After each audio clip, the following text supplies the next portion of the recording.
안녕 친구들. Have you guys all watched Squid Game? Yay! I watched it and I love it. In the episode 2, they crushed the ramen and sprinkled the powder and ate it with soju. What are they doing? Do Koreans eat ramen like that in real? Yes, we do. Not so often, but I remember eating like that in my childhood when there's no snack around me. Koreans love this taste, so we do have a snack just like it. Here's how to make it. You just crush the noodle and open the package and sprinkle the powder and eat it. You can use the half of the powder, cut it is very salty, and you can shake it in a plastic bag to spread the powder. And those are my tips. Isn't it uncooked? Korean ramen is deep fried and then dried, so you can eat it without cooking it. But is there any way for better taste?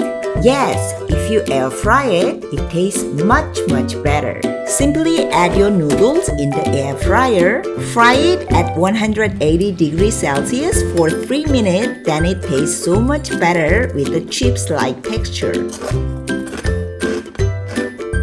In case you don't have an air fryer, microwave it. I microwave it for 2 minutes and it burnt.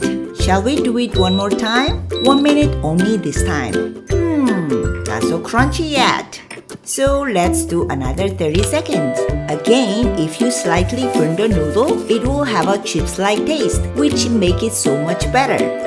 My microwave is 800 watts, so use your microwave according to your wattage. To rate the taste, air fried is the best, microwave is the second, and the just crush is the last. In case you want to make the ramen powder yourself at home, I have a homemade ramen powder recipe.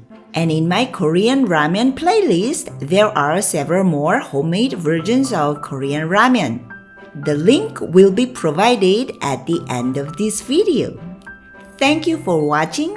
Please visit my channel for more easy Korean recipe.